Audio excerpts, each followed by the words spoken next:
saya sampaikan kepada Bapak Ibu semuanya tentang usahanya. Apa yang kita bisa kontribusikan di dalam kegiatan ini. Betul Pak, judulnya Makan Bergizi Gratis. Seperti yang Pak Agus tadi sampaikan, selain untuk meningkatkan gizi dari anak-anak, ini juga untuk meningkatkan kontribusi di pedesaan di dalam perekonomian yang sekarang sudah jauh berkurang. Nah, yang perlu saya sampaikan, untuk pesantren yang sudah mempunyai santri 2.000 santri, itu nanti bisa membuat dapur sendiri di pesantrennya masing-masing atau menggunakan dapurnya sendiri.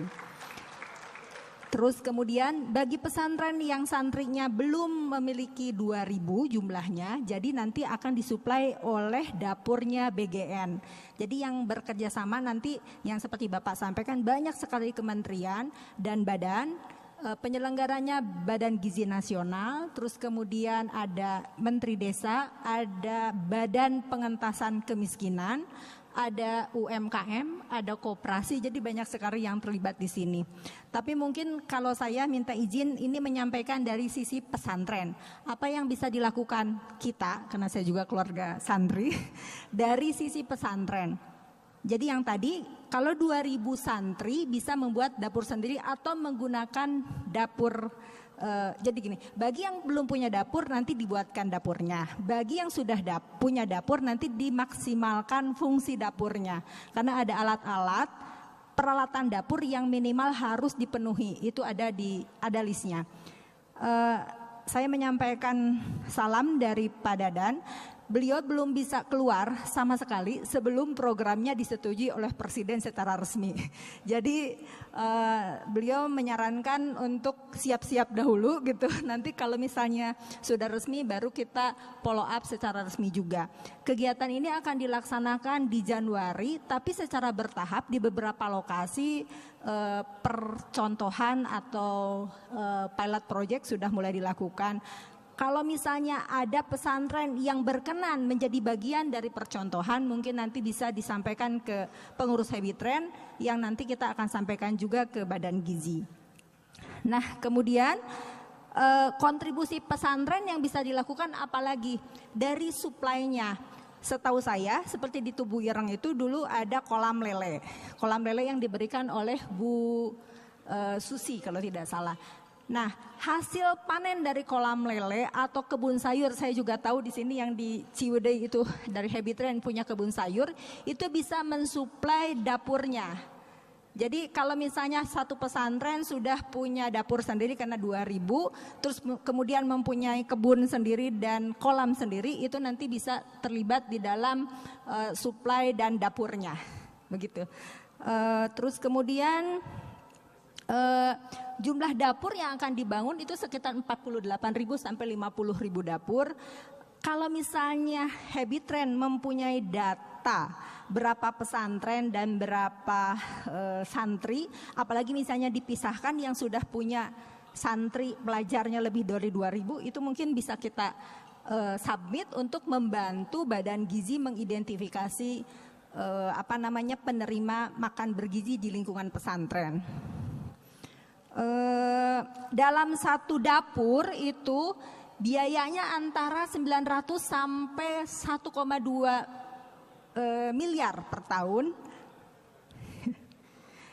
Artinya meskipun APBN yang disediakan hanya 71 triliun, tapi kebutuhannya itu 1 triliun per hari.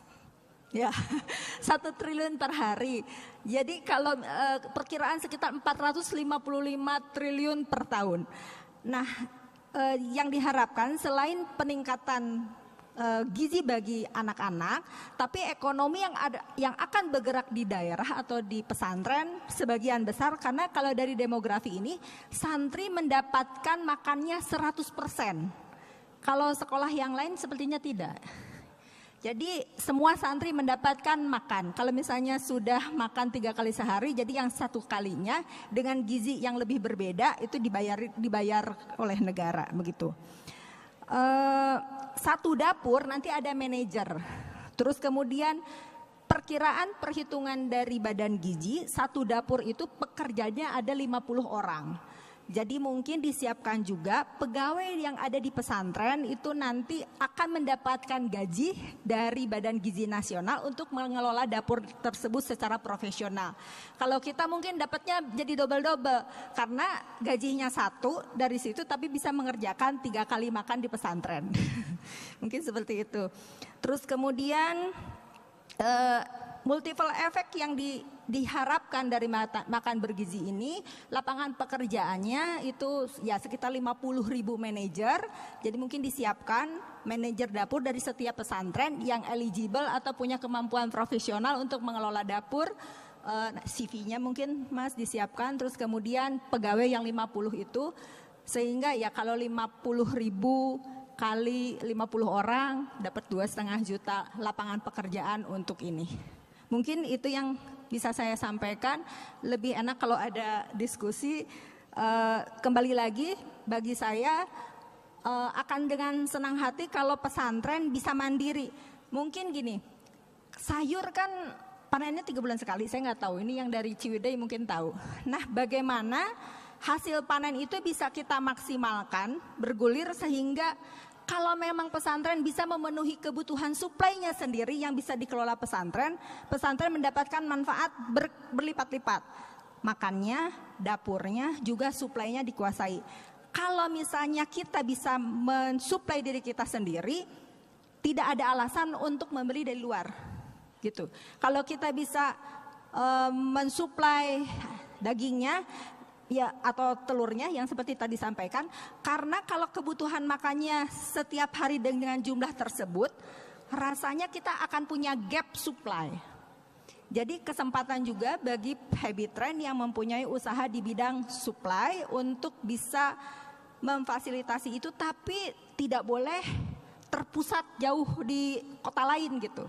Karena dapur-dapur yang ada di daerah tersebut disuplai oleh supplier yang di area dapur tersebut. Jadi kalau misalnya ada yang memproduksi di daerah tersebut, tidak boleh membeli dari daerah lain, kecuali tidak ada. Begitu. Terima kasih. Wassalamualaikum warahmatullahi wabarakatuh.